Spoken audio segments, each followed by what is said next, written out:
Influencers Andrew and Tristan Tate have been arrested in the US. It comes after the UK issued fresh charges of rape, human trafficking, and offences related to indecent images of a child against the brothers. Police in southern England said the charges relate to alleged offences between July 2010 and August 2017. I want to make it clear, there is no place for male violence against women and girls in our society, and we will continue to work tirelessly to support victims and investigate all reports made to us. The Crown Prosecution Service also said it would seek the pair's extradition to the UK. The Tate brothers, aged 39 and 38, who both have dual US and British citizenship, have denied any wrongdoing. The US Marshals Service arrested the pair in Miami, according to multiple news outlets. The self-described misogynist, Andrew Tate and his brother have gained millions of online fans by promoting an ultra-masculine lifestyle that critics say denigrates women. The arrests mark a new chapter in the widening legal troubles for the two. They already face criminal proceedings in Romania, where authorities have been investigating them with accusations of human trafficking, among others. Andrew Tate is also due to face trial in Britain this year in a civil case brought by 4 women for alleged physical and sexual abuse, which he denies. We are just getting word of something absolutely massive happening right now. Within the last few hours, trapped behind bars across the Atlantic. This is the breaking news development that everyone is talking about right now. Stay with us. For those who might not be completely caught up, Andrew Tate went from being one of the most controversial figures on social media to facing serious legal charges that have completely upended his life. But what's happening right now is different. This is a situation that's unfolding in real time, and it involves multiple countries, complicated legal frameworks, and decisions that are being made as we speak. Tate was arrested in Romania back in 2022 on charges of human trafficking and organized crime. His younger brother Tristan was arrested alongside him. The allegations are serious. Romanian authorities alleged that the brothers recruited women under false pretenses and exploited them. Both brothers have denied all wrongdoing. But since that arrest, the legal process has been grinding forward in Romania, with court proceedings, investigations, and mounting pressure from multiple directions. What makes today different is that Tate has now found himself in American custody. This wasn't a planned extradition. This wasn't announced through official channels ahead of time. This is something that's happened, and the implications are enormous. When a high-profile defendant moves between jurisdictions, especially when there are multiple countries interested in the same person, things get complicated very quickly. The American authorities have Tate for a specific reason. Multiple reports are suggesting that the U.S. has its own legal interest in this case. While the details are still being confirmed, the general picture is clear. Tate is now under the microscope of American law enforcement, and that changes the entire game. American prosecutors move differently than Romanian prosecutors. The U.S. legal system has its own procedures, its own standards, and its own speed. Here's what matters right now. Tate is literally trapped between systems. He can't just walk out and go back to Romania.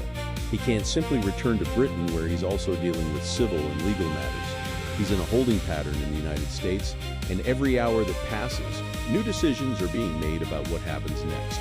The breaking development that's making headlines right now involves the British government and what they're doing while Tate is sitting in American custody.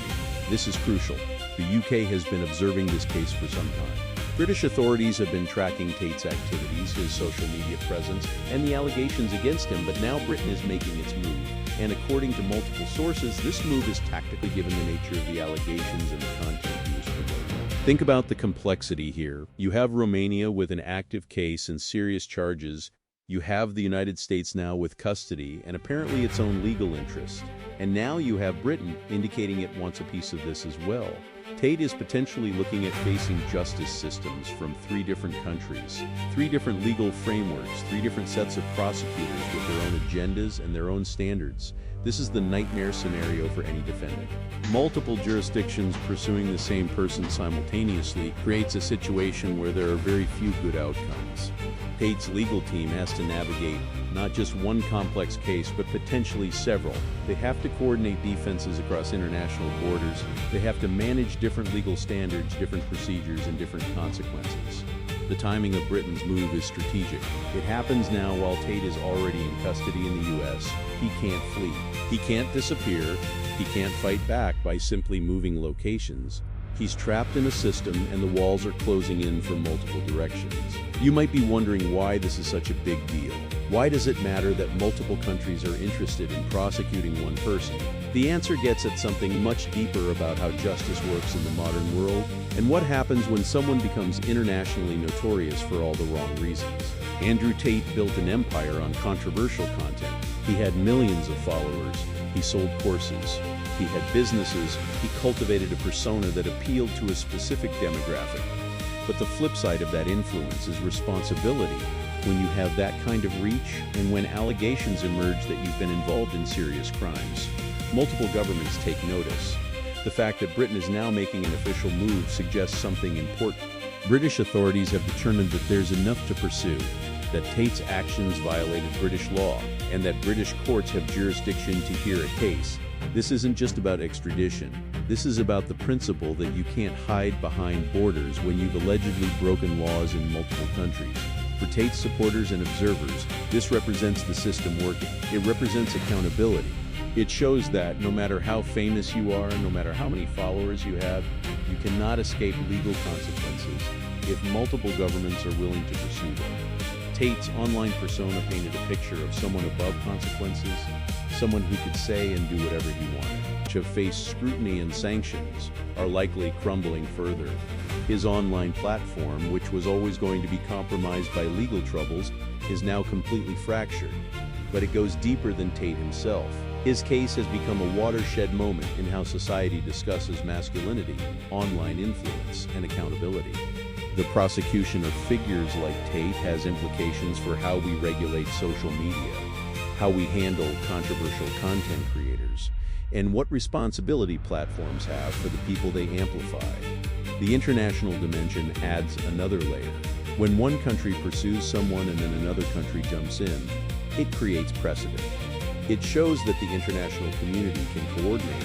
It shows that you can't simply flee to another country to escape justice. That's significant not just for Tate, but for international law in general. Right now, Tate's legal team is probably in crisis mode. They're filing motions, they're negotiating, they're trying to figure out what the US wants, what Romania wants, what Britain wants, and how to manage the collision of all three systems. There are questions about which jurisdiction gets priority. There are questions about whether extraditions will be fought or accepted. There are questions about whether trials happen sequentially or simultaneously. The holding facility where Tate is currently detained isn't permanent. Something has to happen soon. Either he's transferred to another facility, he's formally charged in the US, or some kind of transfer process begins. But right now, he's in limbo. He's trapped in the space between systems, and every day that passes increases the pressure. What makes this story bigger than just one person is the political dimension. The Tate case has become something of a cultural flashpoint. Conservatives point to the case as an example of a high-profile man being prosecuted by systems they view as biased. Critics of misogyny and online toxicity view Tate's prosecution as accountability finally arriving for someone who promoted harmful ideas about women. The British government's move to engage with this case needs to be understood in that context. Britain has been increasingly concerned about the influence of certain online personalities on British youth, particularly young men. The concern has been that figures like Tate, operating from abroad but with huge British audiences, have been shaping attitudes in ways that society views as negative. By now making an official legal move, Britain is back in headlines, it's back in the public consciousness, and it's happening in a way that makes it clear this isn't going away. So what happens from here? That's the question everyone's asking. Tate is sitting in US custody right now. That's not permanent. The first critical moment is going to be his initial appearance before a US judge. This could happen in days. At that appearance, the court will determine whether the U.S. has a legitimate legal interest, whether charges can be filed, and what the conditions of detention should be. If the U.S. decides to formally charge Tate, the situation changes. He's no longer just a person of interest. He's a defendant. He has constitutional rights, certain protections under law. His legal team can start the actual defense process instead of just trying to figure out what's happening. But here's where Britain's move becomes critical. If the U.S. has jurisdiction and is pursuing charges, but Britain also wants him, a complex negotiation has to happen. Typically, the country where a person is physically located gets to proceed first.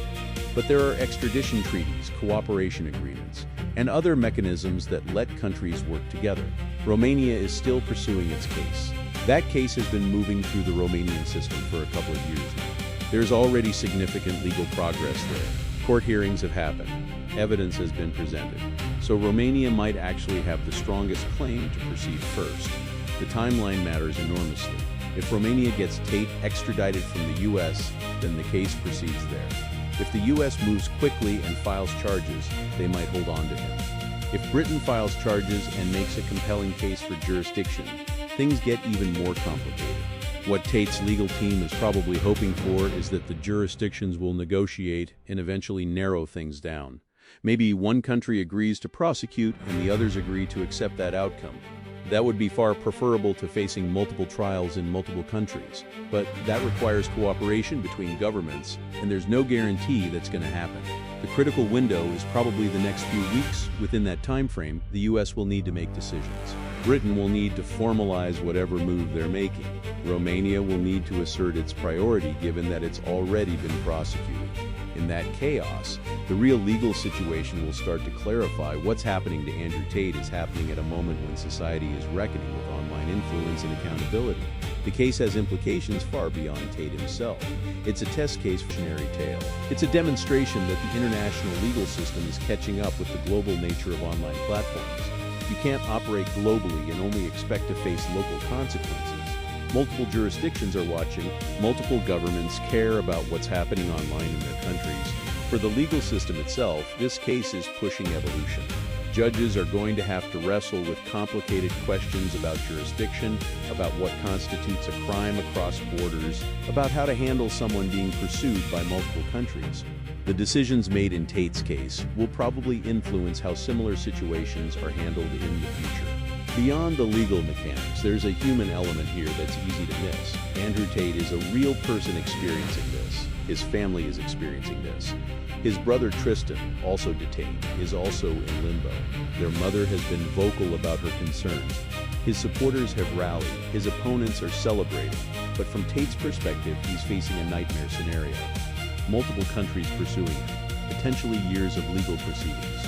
The possibility of multiple convictions and multiple prison sentences, the certainty that his life as he knew it is over.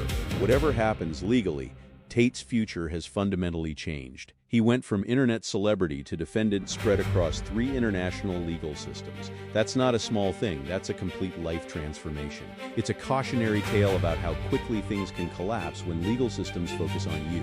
Right now, we're at an inflection point. We're watching to see how the U.S. handles this. We're watching to see if Britain follows through with formal charges. We're watching to see how Romania asserts its priority. We're watching to see if Tate's legal team can find any pathway to navigate this chaos. The immediate timeline is everything. The decisions made in the next few weeks will determine what the next several years look like for Tate. They'll determine whether this case becomes a landmark moment in international justice or just another complicated extradition situation. What we know for certain is that Tate is trapped. He's not in control of his situation. He's responding to moves made by government authorities in 3 different countries. He's dependent on his legal team to find solutions that probably don't exist. He's watching as the system moves against him in multiple directions simultaneously. This is one of the biggest legal stories developing right now, and it's moving fast. The situation is fluid. New developments could come at any time. New countries could potentially hire on controversial influence. This is the international legal system proving that it can coordinate across borders. This is Andrew Tate trapped with time running out. What happens next will matter. Stay tuned because the biggest developments could come at any moment.